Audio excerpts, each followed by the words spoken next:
Right. I just jumped on. So February, I found out about corporate leases. March, I signed my first lease. So from a $75 course, you went on to have a $50,000 month. Yes. That's crazy. Welcome to the Landbank Show, where we highlight some of the most creative and non-traditional ways to make money in real estate. We will showcase some of the world's greatest male and female real estate developers and teach you how you can make money by using the same strategies. Now, it's time to develop. Here's your host, Charles Noonan. Welcome to another episode of the Landbank Show, where I find dope individuals that run up bags of money through non-traditional methods in real estate. Today, we got one of my favorite people, Natasha, BNB Trapper. How are you? Hi, Charles. Thank you for having me. You're welcome. So I got to introduce you right? Because you are a woman that I've watched and I know your work ethic I've been able to observe your work ethic, which is crazy. So I seen you take Airbnbs and go crazy with it. And I actually had you on my challenge almost 2 years ago. And you made this ridiculous amount of money, right? Remember that? And I kept saying damn, that was a lot. But was that one of your best months? So I have a 50K month. Damn. So we got to talk about that. All right. Airbnb queen, interior decorator, interior designer, if that's not the same. Boutique shop owner, as I see your gear, swagged out all the way. Thank you. What else we got? What am I leaving out? Parent, Property manager. property manager, Airbnb manager, co-host. co-host manager, and then parent too, right? Yes. Because that's a whole nother dope aspect to where I see sometimes you got to do your entrepreneur thing, and then you got your son with you. Yes. So welcome to the show. Thank you. All right, so we gotta break some of that down. How did you get started, as an entrepreneur? Um, so I been knew I had it in me. I actually started my boutique in 2019. That was my first business I actually started. Okay. But I was working a 9 to 5, so I was funding my business through the 9 to 5. So Okay. yes. So when you first started working, were you working to fund your boutique or to Yes. fund your business? That's the only reason you took the job? No, I got the job first, but I knew that I wanted to having my own boutique was really my first passion Okay. at first because I'm really into fashion. But I landed the job, and being there even more made me feel like I wanted to just get my own business. You wanted to leave. I wanted to leave. So All right. So you ain't get used to that paycheck though? Like the paycheck, the health benefits, the sometimes entrepreneurship is lonely, like that whole office type of environment and all of that stuff. so You ain't like none of it? the environment the environment plays a big part, especially working for the city. So I used to work for the fire department here in New York, and an environment really matters. If the Okay. environment is not good, it oversees the money, Okay. and the environment just was very hostile. So Hostile? yeah, Wait, very were you hostile. working at Metro Tech? Yes, so you could work at Metro. So we had two locations, Metro Tech, and I worked at in the Bronx, PSAC too. Okay. So they had NYPD and fire department in the same building Okay. as well. So FDNY, fireside, very hostile environment. What does hostile mean? Is it Um, just tell me a little for those that don't know. I know about a little bit about the fire department. I know some people that work at 9 Metro Tech, and well, they never they got explain it as hostile. It seems like a cool job. the job is cool, but the people that you work with every day really determines how your day is gonna go. Okay. And being in the office building versus being a first responder is totally different. Okay. So being in my environment with other predominantly white males, I was in a predominantly white male, Yeah. job, and it wasn't traditional for somebody that looked like me Right. to be So you there. were a first responder. Yes. Oh, so I guess we say thank you for your service, or thank you Thank for you. that. That's cool. That's a Thank you. hero. How do you not? How do you be a hero and not want to be a hero? How do you be a hero that's waiting to go work for yourself somewhere? Because you've had to put in a lot of hours to see your check. See, a lot of people don't tell you that either, you know. So we had to work 12 hours on, 12 hours, 4 days straight. Okay. And you're mandatory for overtime if they need you. So sometimes you work in 18 hours in a day. Okay. So it's a lot. It's really a lot. And to be around the same people all those hours is really a lot too. All right. So from the outside, you say it's hostile, so I'm not going to glorify it. But from the outside looking in, that sounds like a dope job to me. It sounds like a dope position. Like you got this African American woman that's has this gear on that's coming to save people or help people. Like it sounds phenomenal to me. Yeah, it's a good job, but I just feel like your coworkers really matter. Okay, so if you was in a If different you're in a firehouse, No, also what happens is I was a 911 dispatcher only for the fire side. okay, So we had the same schedule as a firefighter. So we supervise them. We tell them where to go, what gear to take, right, what vehicles had to report, and everything. Like 7 people are in charge of one whole borough. okay, 7 people.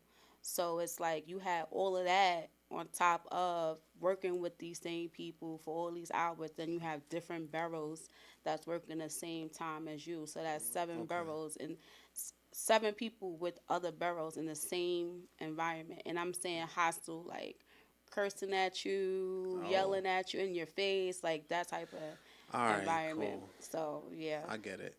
wasn't for me. I knew that I had to leave eventually because it just wasn't for me. Okay, so And tell me how you got into Airbnbs, and we got to get into that $50,000 a month, right? Because I know you for I think it was like a $35,000 a month, and when you had it, I probably was there along the way. Like we were communicating a lot more. Um, and I think it started like 20,000, then 25, and then I was like, wait. By the time the challenge, it was at like 30, and I was like, ooh, she got to come and speak. So how'd you get into? I'm gonna say real estate, and how'd you get into Airbnb?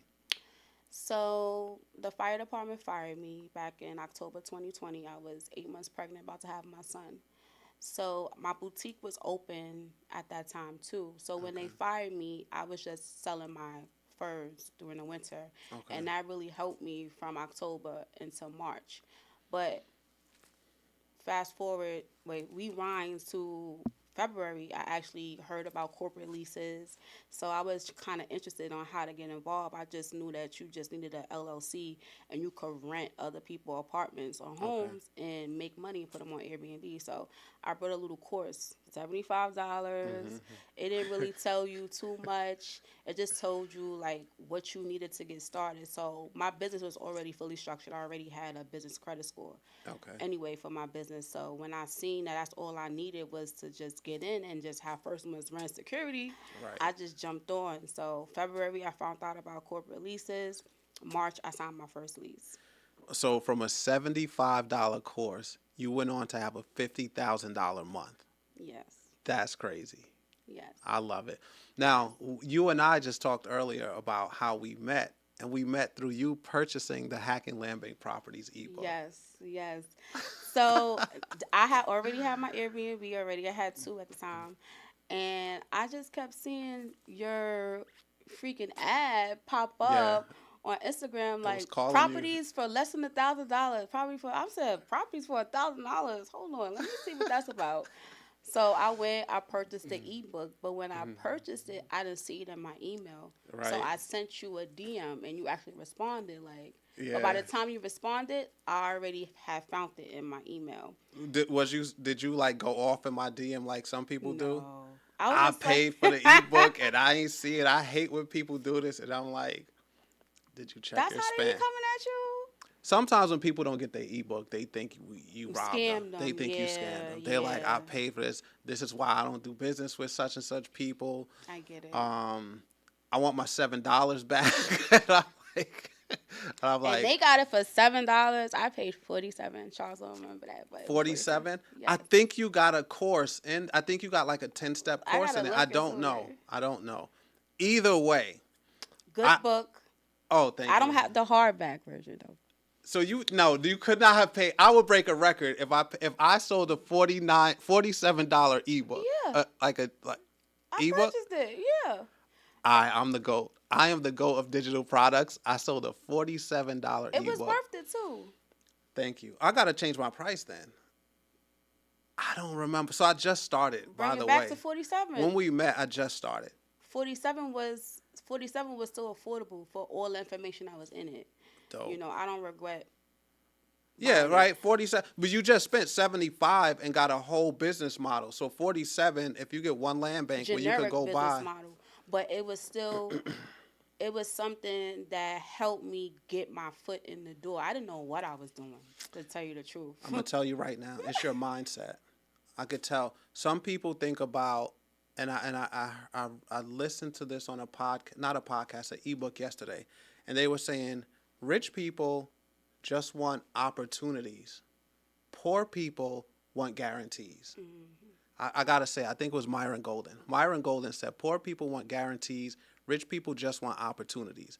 So you bought a $47 ebook that gave you information and you was happy it's a good book because you got information. And an opportunity, if you wanted to go buy land bank property, you know where to go.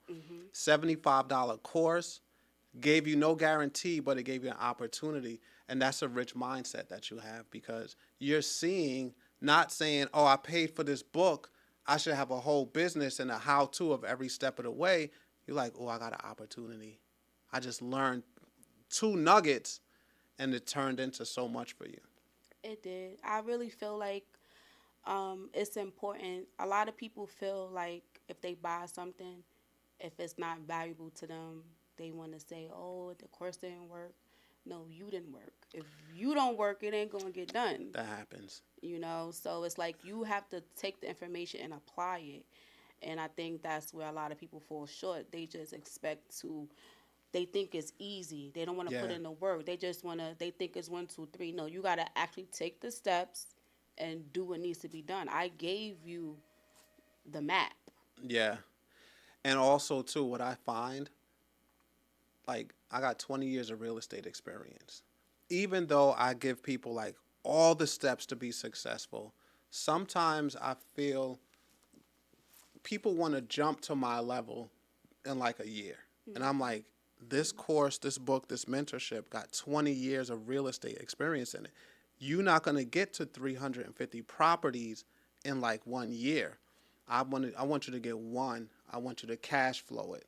I want you to get another one. I want you to cash flow. I don't even want people buying 8 properties because now you really have to have the money to renovate and whatever they're going to do with it. In Airbnb case, they got to decorate it, right? And they got to have money for that stuff. So it's like I kind of want people to get one first. Make some money, then go get another. Make more, then go get another and do it that way. That's kind of like the best way for me. If I were to be able to control how people take my information, it's get a property, renovate it, rent it out. Now you got money. Now you playing with the house money, realistically, and now you go do another one. That's why I feel like sometimes I get in my moods like, oh God, I'm not doing enough. I'm not doing enough. But I also have to remember I just got in this business. And I Yeah. feel like for just getting in this business, not only am I still have the business. A lot of people are not talking about it, but a lot of people lost their business, during COVID, even after the fact. Even this year was kind of hard for Airbnb too, the Right. company itself, So I feel like it's important to, you know, run your own race and don't look at anybody else. Oh, that is key. Be inspirational. Like, I'm Yeah. inspired. Like, one day I want that for myself, but I feel like sometimes I beat myself up too because I feel like I'm not where I want to be. I'm not where I want to be, but I'm definitely not where I used to be. This is the first time I've ever been an entrepreneur. I always worked a job my whole life. That's dope. So it's like being able to be financially stable to take care of myself without a 9 to 5 job is still something new for me. So I'm still learning business. And I think a lot of people don't understand business is very broad. It is. It's going to be And other things you have to learn in business. look at the fact that you had a $50,000 month. That could be, so you had a 50,000 and a 30,000 that I know about. And I ain't been talking to you that much, right? So that 80,000, those 2 months could be someone's full year of work. Yes. Then you got to also think if you took taxes out of 80,000, you probably somewhere like 50, 55. So you really killed it where you are. And another thing, I judge success not by where people are, but by where you are based off of where you started. So if you started like brand new, first year entrepreneur, and you were profitable, like that's a win. Because oftentimes there's like this growth and acquisition stage, this building stage where you just starting, where it's okay for you not to make money for a very long time. Mm-hmm. And then it starts to happen in turn after years of putting in the work. And I think it's like Tesla. I've heard they didn't make money for like the first 10 or 12 years. And then it started to turn a profit and people started to gravitate and catch on. And now look at what it is today. Yeah, that's what keeps me inspired, honestly. And I just have to remember to just continue to be good at what I do, be the best at, Airbnb. Yeah. Even how I acquired outside clients that, my client paid me 50K. One person, Really? yes. Nice. He paid me that to do his properties. Ooh. So, and yeah, that's what I'm saying. I feel like the sky's the limit. One client paid me that. How many other clients I could get that pay me that? All right. So, you know, it was a learning experience for me, far as my potential and what I have to bring to the table and not lowball myself, because it took for an outsider to see the worth, to see my value, and he didn't even know me. No, that comes from you putting work in, though. That's not luck. It's not luck because the way we met was I just kept noticing your work ethic. I just kept noticing you showing up.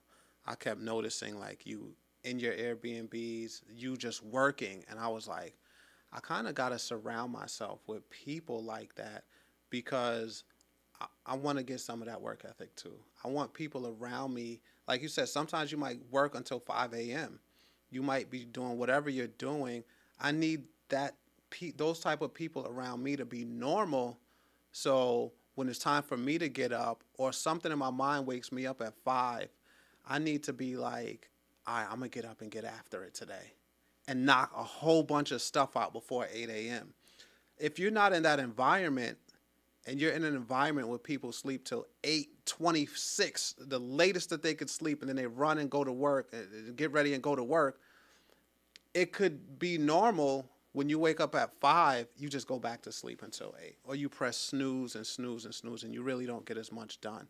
So I wanted to be around that. And it's not luck because you put the work in. You put yourself in position to be found.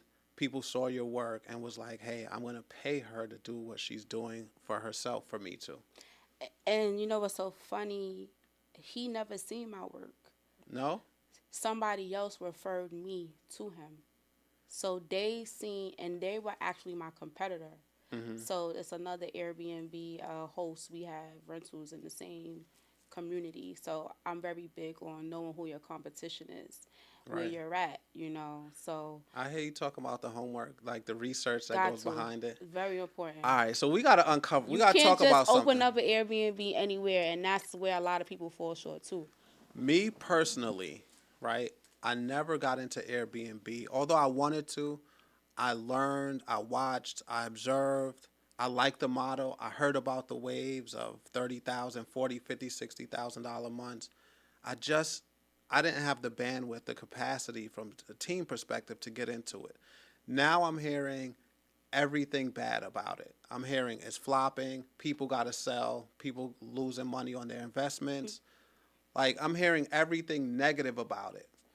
However, you seem happy about where you are, and I know you for being heavy in the Airbnb space. I know you for being, like, extremely smart and diligent in the corporate leasing space and everything else about it. So I want you to educate our audience and tell us, like, where's where is the Airbnb space at now? And if it is at a low from your experience, how are you making money through Airbnb? Well, first things first, research is everything. I don't recommend opening up an Airbnb anywhere. You have to do your research on one, of course, who travels there, why they travel there, but you need to do your information, your research on who your competitors are. So we have some in the Airbnb space, we have some top corporate housing companies that got hundreds of rentals. If you're in a building with a company that has 40 apartments and you just got one, you one out of 40, 9 out of 10, you're not even gonna get booked. One, they got the financial backing to outsource help. That happened to somebody on the show. She said they did like the Kmart model. They came into her market, made the prices super low so that she couldn't compete. She lost out. She wasn't getting any bookings. She had to pivot. She filed for bankruptcy, and then had to like restart her life over as far as like her entrepreneurial journey. So that is common. You would say like there are Airbnb companies or corporate housing companies that will go in and just take a whole location. Yeah, definitely. And these apartment complexes, especially, know that, and they want you to be able to come in and take multiple apartments. And if you got the financial backing, if first of all, if you coming in taking 20 apartments off the back, this is not your first apartment building. So you could be doing real successful in one unit where you can actually have the extra money to pay whatever additional needs to be paid in this apartment complex. So knowing who your competitor is very important. Knowing the area and why people travel there. See, a lot of people got Airbnbs in a lot of markets that they thought were popular. You got to take yourself out of it and think about where the tourists are really going. Right. Everybody want to flock to Miami. Miami is the worst place to go for Airbnb. Everybody wants to flock to New York. Number one, New York been had it illegal to have a short-term rental. It's not new. Everybody got their panties in a bunch this year. You've been weren't allowed to. They do started Airbnb. enforcing it. Is that what changed? No. That they started enforcing it? Short-term rentals were illegal in New York City. So why do I feel like news just came out where they said you can't do Airbnbs No, now in New York? No, see what they But they did. changed the laws on the buildings? No, they changed the laws on how long you can actually book somebody for. So, for example, New York was not short-term rental friendly. So, a short-term rental is anybody that stay in your place for less than 30 days. That was not allowed here. They did not allow that. So, a lot of people were still doing that. So, what New York did, first they started out fining you and suing you and even banning. Airbnb was reaching out to New York hosts and closing their accounts. The city was suing people, suing landlords. So, what New York did was just implement rules. So now you can do it, but this is what you got to do first. I hear they made it impossible.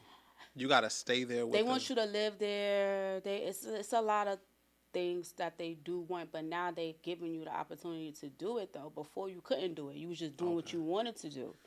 So rules was in place. But I feel like there's so many other cities that you could do Airbnb. You can do it internationally. I have an Airbnb in DR still. Oh, So, you told me about that. yeah, you could do it internationally. As long as you do it as a business, you can do it internationally. And actually, DR is very like friendly when it comes to business and real estate. It's easy to get real estate in DR. A friend of mine bought a villa there. Would you buy something there, or you think like it's better to just rent? That way, your commitment is less. If it gets really slow, you can kind of limit your losses a little bit. So with me, I'm glad I didn't buy property specifically for Airbnb. So a lot of people bought houses and bought them specifically to make money on Airbnb. I like the fact that I could rent and decide after my 1 year lease, do I want to stay or not. So if we are having a bad time, because there is one place that I was at that I didn't renew the lease. And they were great people. It's just a different zip code that I had my other rentals in. I took a chance. I stayed for 1 year. I didn't renew. I didn't have to worry about having to keep this home, still pay mortgage, getting people bugged. I had to just stick it out for 1 year. Once I seen it wasn't a good location, and it's the same city, just different zip code. Makes sense. Tell me about this, if you don't mind sharing. Where do you make the bulk of your money? Is it still Airbnb? Is it interior decorating? Like, where do you make the most of it now? Because I know you were super strong Airbnb. Did you have to pivot as like the climate of Airbnb changed? So no, I still do Airbnb, but I did transition to having one group home, assisted living home. So Okay. I am going to eventually move all Airbnb, take it all away, and just move each property into a assisted living property because it's more money. I'm hearing a lot about that. Yeah. I'm hearing a lot about group homes, assisted living facility, safe houses for battered women, Yes. just a whole bunch of stuff. Yes. Is it that just like your natural entrepreneurial spirit where you sought out better opportunities for making money in your units? Or did somebody contact you and say, hey, Natasha, you can get $2,000, $1,500 a room? So I normally, like when I slow season, I start looking for people to stay in the summertime. So winter, I always have my units booked with long term rental people like traveler nurses and stuff. But then I came across somebody that was teaching how to get in the group home space. Okay. So of course I bought another course because I'm a course buying person. Love it. Like I'm Love a it. course buying person. So, that's why I don't understand why people shy away from buying information that could change your life financially. It's just a mindset. You People know, won't want to buy if there's no guarantee. That's the thing. Some nah. people like to hold on to the money and they're like, you got to guarantee me this. And the mindset is like, you got to do the work. I can't guarantee you that you're going to go do the work. So I can't give you a guarantee. Then there's some people that's like, wait, you did what? You made how much? All right, how much is the book? Let me get it. How much is the course? Let me get it. And they're like, wait, I didn't even tell you everything. You're like, nah, I just see the opportunity in what you said right there. If you show me where I could get $1,500 for one bedroom or $1,200 for one bedroom and I got a two bedroom, I'm buying it. Sign me up. And it's just the mindset. That's the only difference. You buy stuff because you just want the opportunity. You work hard. I see you work. So you're gonna make it happen. If there is in fact a way, you in your mind, you're like, oh, I'm gonna make that happen. I am. Charles. Exactly. That's why I know your mindset, and then I could compare it to others, and they're so scared and afraid to move forward because they're waiting for a guarantee. Where some people just want an opportunity. Some people are like, just give me the website, bro. I ain't watching your course. I didn't watch your full course yet. Once I got the National Landbank map, I was on there for 3 hours, bro. I'm buying all over the place. And I'm like, could you watch the course, please? For safety, could you just protect yourself and watch everything I put together? Like, yeah, but this is great. And I'm like, you only been a member like 2 days. Yeah, I know. I remember you was on fire. That's why for you to have just started out was amazing. You had a lot Yeah, of people. traction. Yes, It you was, did. I And then still you had feel, Sheeta on your platform, so yeah, her people became your people. So yeah. that's why I feel like building relationships is very important. And that's why I'm so grateful to you because you didn't know me. You only seen what I was doing. And I guess you was inspired by it. Yeah. And you invited me too. So I was like, wow, he invited me to speak on his platform. It's that $30,000 a month. Three. It's that $30,000 a month. But there's a People are saying. afraid though. They There's a don't want to saying. lose. There's a saying that they say in the gym. They say the gym don't lie, right? If you've been working out, it shows. You can't act like you've been working out, and when you stand up, people see you ain't been working out, right? Hard work doesn't lie. You need work ethic to show up the way you show up. You need like passion. You need drive. You need a level of enthusiasm to do what you do. So you were already vetted. Then when we started talking and you said you made 30,000, I was like, all right, this is gonna be perfect for my challenge. And I didn't know anything about challenges.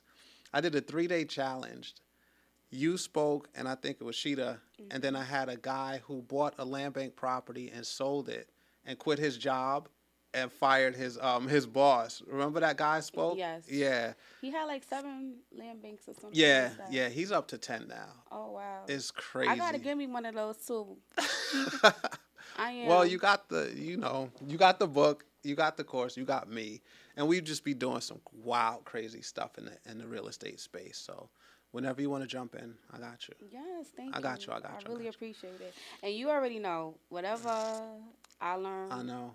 Yeah, you know what? You actually been offering me. When you got the DR info, you was like, "Hey, bro, if you want it, I got you. Like, I'll help you out. I'm buying one, or Cause you know I'm I'm an starting one." agent Yeah. out there. I'm a real estate agent in DR. I became one. Mhm. So in Dominican Republic, a lot of people don't know this. You don't need a real estate license to be able to sell real estate in DR. Oh. You just have to pay. So what I did, I paid and I got underneath a company that was here, Keller Williams, Yeah. out in DR. So that's how I started learning more about the real estate there and how to sell and all of that stuff from there. Hold on. I actually need to get back to it, but I'll be all, look. I'm trying to get to this money, Charles. I'll I be into see. everything. I see. I love it. So in DR, I'm gonna repeat that. Oh, I want you to repeat that again. Say it to the audience right there. What, Drop Charles? that. You don't have to. You can Yeah, sell. so you can sell in Dominican Republic without having an actual real estate license, like here in the States. You just have to pay. You have to go through a certain company. Right. So Keller Williams is one of the top real estate companies here in the United States, and you can work underneath Keller Williams and be a real estate agent and live here and be one out there. And they Fire. do that because they really want to get more United Yeah. States, investors there. So they feel like, we have more of the connection here with investors that we can actually help. So my client that I actually, he hired me to do his properties, I was helping him buy property in DR. So now we're like business partners now, me and him. That's how I actually started the group home because I negotiated with him to make one of them a group home underneath my company. Man. So I still didn't buy a property yet. You don't have to buy a property to get started. You just gotta be able to negotiate with a property owner, just like how you would do Airbnb without buying the property with Airbnb too. And you lease it under the corporation. And I lease it underneath my business. All So right. these type of homes are basically protected underneath the federal housing law. So you don't need certificates or licenses to start these type of assisted living homes Really? because you fall underneath the federal housing law. This is so interesting. Yes. All right. How do they pay? So Ooh, let's let's go. get into it. Because I like the money part, right? All right. The money part will get me to learn more and ask more questions about everything else. If the money part ain't there, I'm like, I'm not willing to do the work. It's If the definitely money's there, I'm willing to do the work. So okay. What's the money looking like? The money is And what is good. it called? Group homes? All right. So Assisted living? on paper, like on business paper, you're not a group home per se because you don't have any certificates or licenses. Right. But you are assisted living homes. Okay. So people who need affordable housing that fall underneath certain guidelines, like disabled veterans, Okay. foster care children that are over the age of 18, sobriety living, people who are trying to recover from alcohol abuse, Right. people that are transitioning from jail. These are all types of people that you can help that you don't need to have a license. So what you would do is you will Nice. partner up with different nonprofit organizations. They have funding That service them. that service them. Okay. They have funding, they don't have the properties. So y'all need each other. So I had this veteran company in Jacksonville come and see the property, and she loved it. Her one organization had 90 people that they need to house, and they fully Really? yes. And they use your They units use to your house property someone? and they pay the rent monthly for them. Do they have to go in?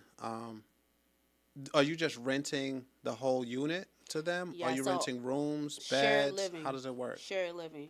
So I love the fact that HUD actually approved shared living.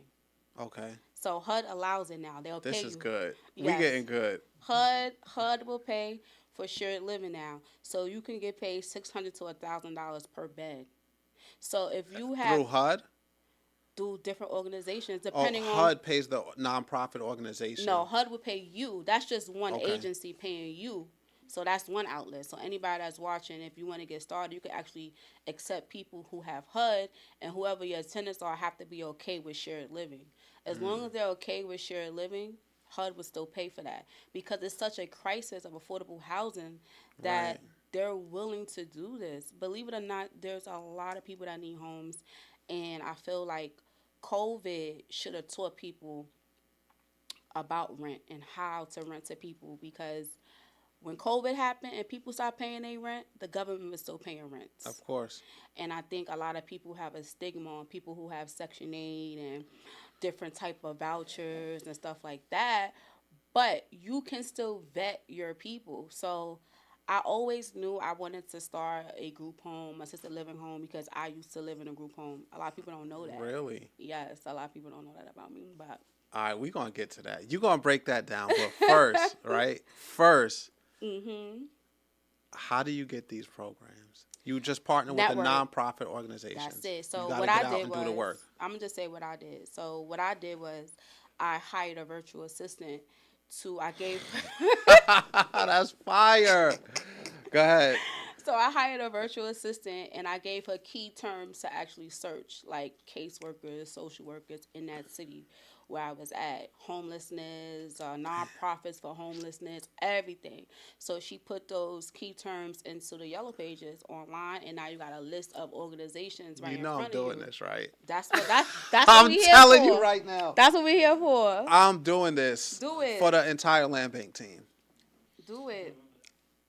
I'm gonna even let. So look, that's the opportunity, You gonna let me right? come on? If it costs whatever, I would have paid right there for you to just stop and just tell me what you just told me. So get the VA, right? I'm super happy. Get the VA, give her the terms, and we have sites that we use like findhelp.org. Well, you can do the footwork too, but I ain't the time. I'm very big on saving my time. So that's why I hired the VA to do the search for me. And now I just went back to the list and I did the communication. So, All right, go ahead. I cut you off. I got excited. I'm sorry. rapid rehousing. Look into rapid rehousing. Rapid rehousing. A lot of nonprofit organizations have rapid rehousing programs. I'm sorry. Landbank team, I'm getting too excited. This is something that we've been looking for. So how much, all right, hire the VA, rapid rehousing, nonprofit organizations that service a needing population. Nonprofits, city organizations, caseworkers, social workers, anybody that's going to be dealing with people. And there's a lot of people that need housing. You call them and you tell them, Call them. That's hey, it. I got a house. I got 2 houses. I got 6 bedrooms, and I'm looking to help. I call them up. Hey, my name is Natasha. I'm a real estate investor in this community. I'm looking to give back and partner up with some nonprofit organizations that cater to people that need affordable housing. They're gonna love you. Fire. They're gonna love you. I love it. They're I gonna love love it. you. If this was a live audience, we would give you a round of applause right now. We only got 2 people in here. 3. All right, so cool. That's how you get the group, and you can label it a group home. Yeah, Now, so on paperwork, I just if you look at my website, it's called Group Care Living.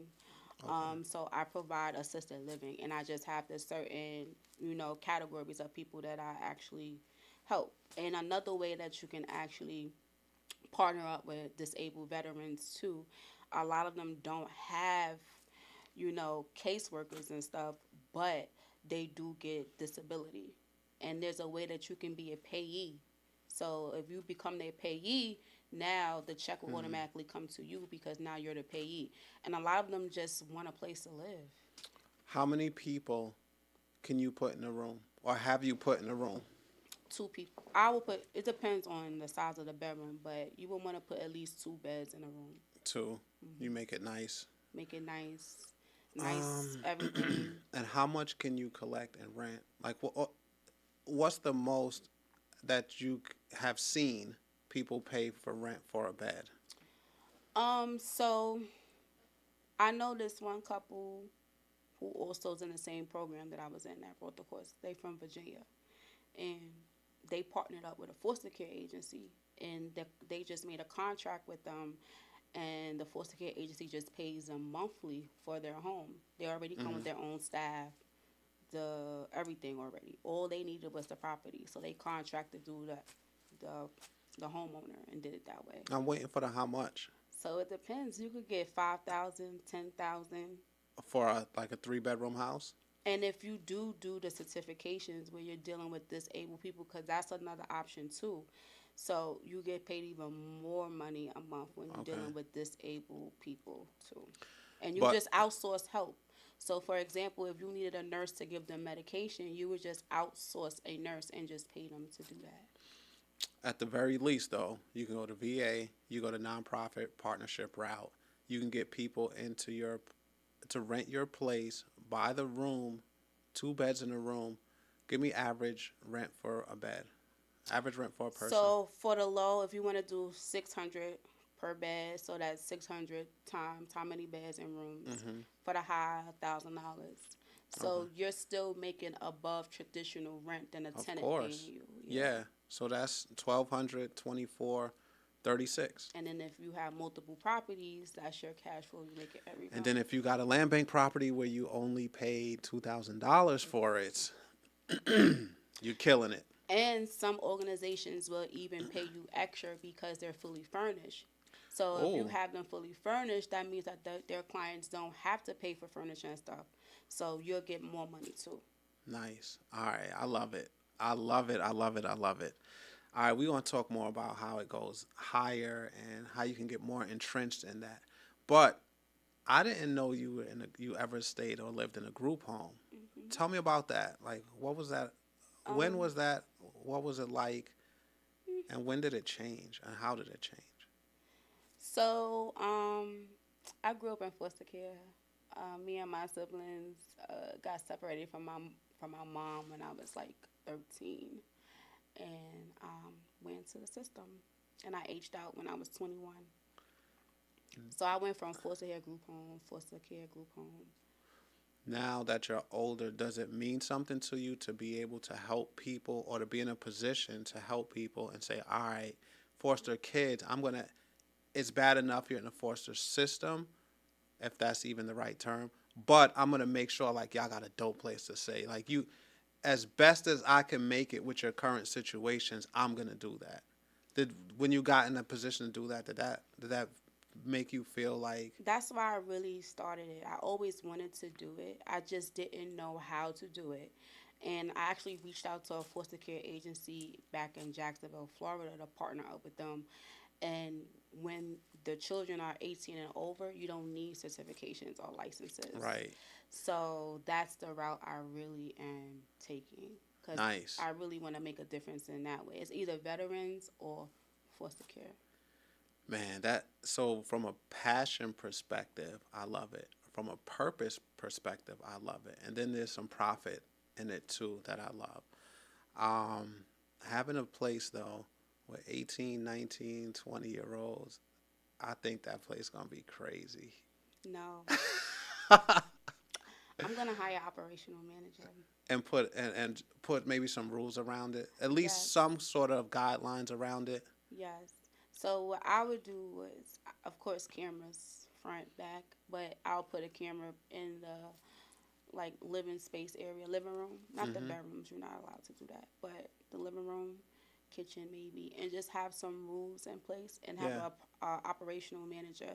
So they do have that. It's called independent living in foster care, where you actually live in apartments and there's a caseworker that comes by every week just to check on you.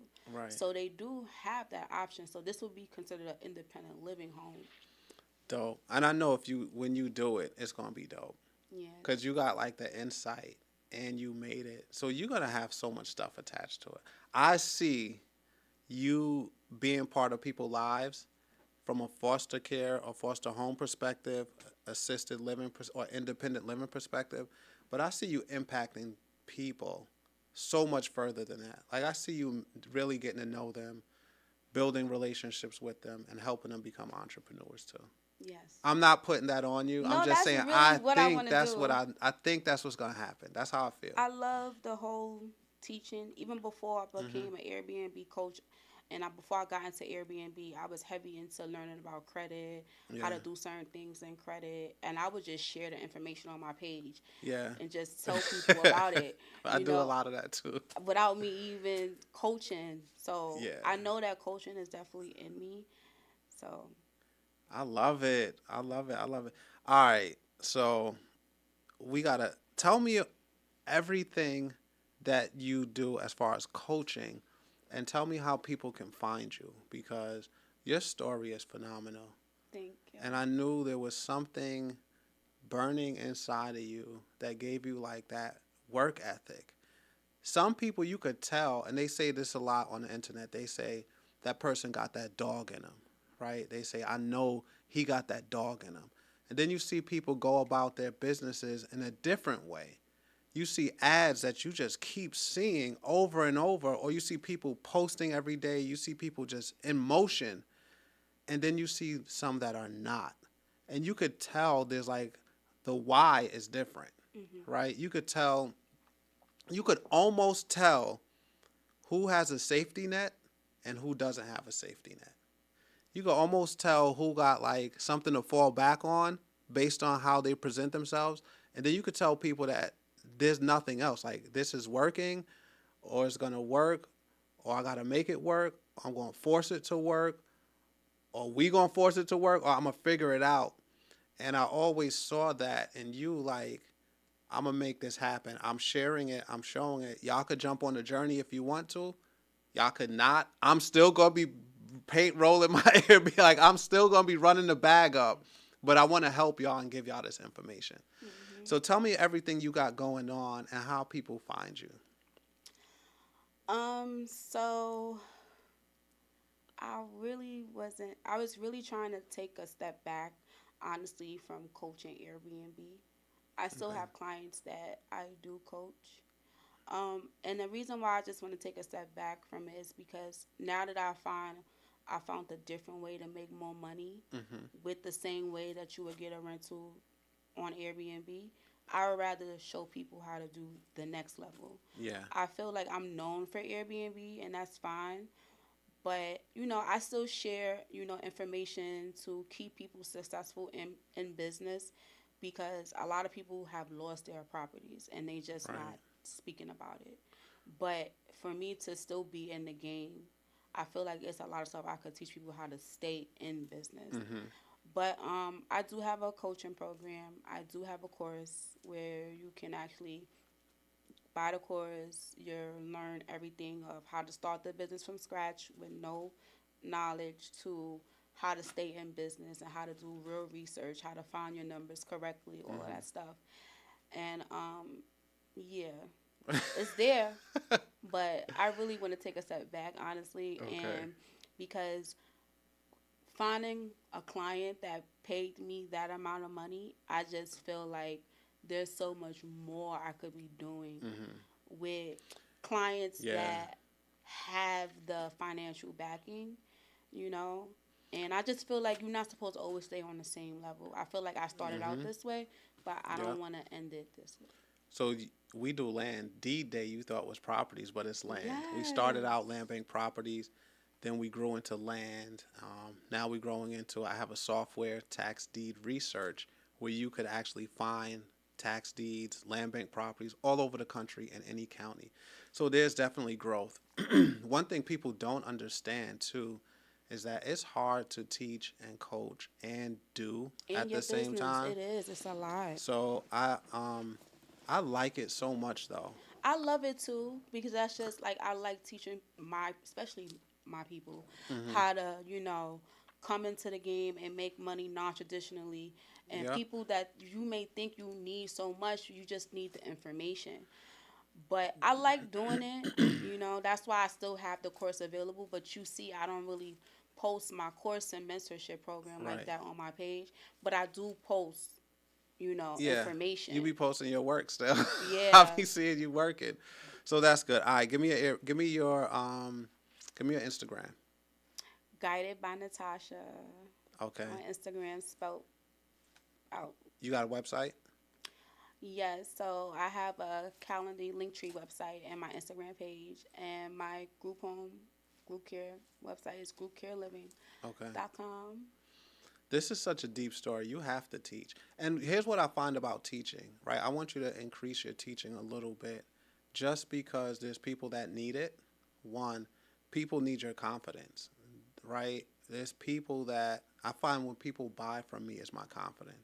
They like, hey, can I buy this house here? I'm like, yeah, I got a house on that block. And then all of a sudden they can just go buy it. Can I buy in this neighborhood? I'm like, yeah, I got two. That's on the east side. Yeah, I got two. And now that they feel like they can do it. So I need you to continue to teach, continue to lead, continue to share your story, because the more you share your story, the more people are going to want to do exactly what you did or take the path and learn from you. I also feel teaching, people understand that you have to grow. People understand, like I dedicate an hour to teaching, right, my community, and then I just let them follow me and give them insight to whatever else I'm doing as I grow. So I started buying land through a land bank in another state. I'm like, hey guys, I could let y'all buy some too. And whoever wanted to buy, bought. Guys, I'm renovating a building. It's not part of the land bank team, but I could show y'all how to get a building and how to renovate it too. They wanted to do that. So they understand. I think people understand, like, we're entrepreneurs. We have our journey. We have our business. And this is how we make our money. I'm going to show it to you and teach it to you. If you want to come in and join, you can. And people eat it up. It's so many, like, people cry when they do testimonials sometimes. I even stop posting some of them because. No, you changing people's lives. It's important. Yeah. I mean, it makes me feel good too. I have a client who I hope to get 1.3 million in, life insurance that she can use before she died. Right. Stuff that she didn't even know. She didn't know nothing about LLCs. She didn't know nothing about nothing. She came into my program and learned everything from me. So why would you stop, or why would you scale back there? Find a way to do both. You know what it is? It's just that I'm one person. It's like I was gone for 7 months. I just got back to New York October 10th. I was in Florida from March to October furnishing my clients' properties. Yeah. So that took a lot out of me, and it was very hard for me to even coach the clients that already paid me for my service. So it was a lot, and I still owe my clients my time right now, So I'm trying to transition from being back home and being able to put the focus into my clients, because they do mean a lot to me, the people that supported me without knowing me, different states. It's a give back in a huge way. So there's a fee, and I always say people need to pay because that's when they'll pay attention. Sometimes I go speak for free in different rooms, and people are making noise and they're talking over me, and I'm like, all right, I know what happened. They didn't pay to be here. This is like happy hour, and I'm speaking on a panel. And sometimes I'll pull back and just give like the very generic information. Then when I go somewhere where people paid, they're sitting with notebooks and pens and eyes wide open, and they writing down every little thing. That's right. And it's they just getting because their they money paid. worth. Right, they're getting their money's worth. So I say, like, with my community, the land bank stuff, I could teach that in like a week. That's how I feel. I know you know what I'm good at, Charles? What? I'm good at getting PEDX scores for LLCs. I am a beast in it. Every one of my clients who ever worked with me that did what they were supposed to do have an 80+ PEDX score for their LLC. So do that. I'm good at that. Like, I do that at the back of my. Teach what you're doing is my advice, because so your program will be based on what you know and what you could do with like your eyes closed, but bring them along for the journey, because the impact is just going to grow. Like deed day, I didn't think I would have over 100 people with deeds and land in Birmingham, Alabama. But I opened the opportunity up for those I wanted to take advantage. And now we're doing deed day 2 in February, which is going to be over 100 people. So you mean like fly people out to the properties in Jacksonville? And Birmingham. No, so this I'm is what saying we did. for Oh, me, for you? Nah, I just did that. So this is when I do stuff, right? Yeah, we got to wrap it up. So, but look, when I do stuff, it really be because I want company. So I got to go to these states, right? I got to go to Detroit. It'd be cold. it's it's just not New York. So I do shadow day. I'll be like, I put it posted. I'm doing shadow day, such and such date. I really got to go to do some work, but I may allow 20, 30 people to come with me. And it's company. They're learning, so they're shadowing me learning, but I get company and I get to impact those people. D Day, I gotta go to Birmingham. I had to see my own properties, my land, because they excavated, they did the grading. It was all dirt. They cleared it out. I had to go, so I'm like, all right, y'all got land. Hey, why don't we do something called D Day, and we'll just stamp it D Day. Yeah, we need to talk about the land too, cause I'm gonna tell you something too, cause I wanna. That's really I I like got you. that I too. got you. I got you. I got you. I got you. So that's really where it comes from.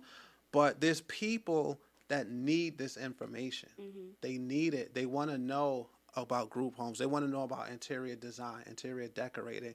You can put a price on it. So when I do these things, like there's a fee, they pay. So now I'm getting paid to go do the work that I have to do. But what I'm doing is opening the door for everybody to see it. So if you had the opportunity to do Interior Decorators Day amongst your community, and you tell them, hey, this is how I made $50,000 this month. He's paying me to put this TV here, these 3D whatever beams here, this paintings, like, and this is how I found it. And now you're teaching them. And here's what happens when you do that, though. The community starts to do it too, and then now they're bringing you resources, and they're saying, "Hey, Natasha, I got two VAs, and they found not only sober living, but they found battered women's shelters. So now we could just go to the shelters and say, hey, who got HUD? And now you get more information for your spaces, right? Then when you disperse a community to go find corporate housing, they may be like, hey, Natasha, did you know in the South Side they only charging $1,200 a month, so we paying 18, and you like, for real? And now, so they bring all these resources to you just based off of you showing them how you made your money. Think about it. I want you to try it. Yeah. All Cause right. I do love it though. I do. I do. Nicole, you met my Mm-hmm. friend that's the real estate agent here. She texted me yesterday. Actually said, "Girl, we gotta go back live. We gotta continue." Cause I was gone It's all just these impact. months. I know. Yeah, it's for impact. And there's even though we make a ton of money, there's nothing better than the impact and the reward No, it for feels good. It does. somebody saying, hey, I got $1 million It life does. insurance policy that I could use for an investment or whatever. Like, that's phenomenal. People buying property for the first time in their lives is like, I love it. People buying land for the first times in their lives, I love it. I'm doing a challenge. I'm doing a 5-day challenge called Deeds Under Trees in December, where I'm going to teach people, as many people as I can. I'm going to do a bunch of ads on it. As many people as I can, how to buy land. And what I want them to do is to gift the deeds to like their loved ones for the holidays. Oh, that's dope. Yeah. So if you got a boo, send them the link to the I challenge. need some land. Tell you. Yeah. I'm trying to put my name on the street sign. Exactly. Exactly. There's so much stuff you could do. All right. So we got to go through sponsors. Yes. Unsoldland.org. Unsoldland.org is the one-stop shop for you guys to find land all over the country at really, really low prices. It's land that just hasn't been sold, and it falls there. Tax Deed Research is actually sponsoring. Tax Deed Research is where you can buy tax deeds all over the country. Um, what else? What else? What else? Oh, super low prices before they hit like the market. And then we have Star Homes, Coleman, Alabama. Star Homes will actually put the homes on the land that you have. Star Homes, Coleman, Alabama. This podcast episode just went crazy, out of hand. I ain't even put them on the screen because we just got right to it. We had so much fun today. We did. We did. We did. A lot of information. Yeah, so we might have to do a part 2 because I'm really going to Yes. hire that VA. I'm going to hire the VA for the whole Landbank team. There's over 500 of us. I'm going to hire the VA, and I'm going to have the VA try to work those programs in certain areas. Well, you're gonna need more than one. That's a lot. Because you know It's why the they in word's gonna different spread. cities, they in different cities and stuff, and you gotta be pertaining to the organization in that city. And then, and you know what? What a lot of people don't understand is that you will never be able to house everybody, so you might as well just share the information with somebody else that got property too. Of course. That's why we teach, right? It's that abundance mindset. I can't buy every vacant property and rent. I can't. I just can't.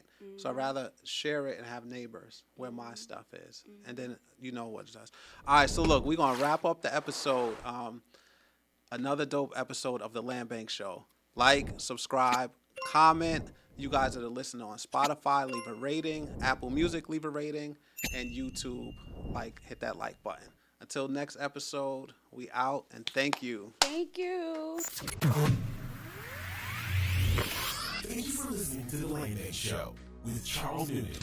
Please leave a review for this podcast and give it 5 stars. Also, follow on Instagram at Charles J. Noonan and share with others as we want to share these unique strategies with developers across the world.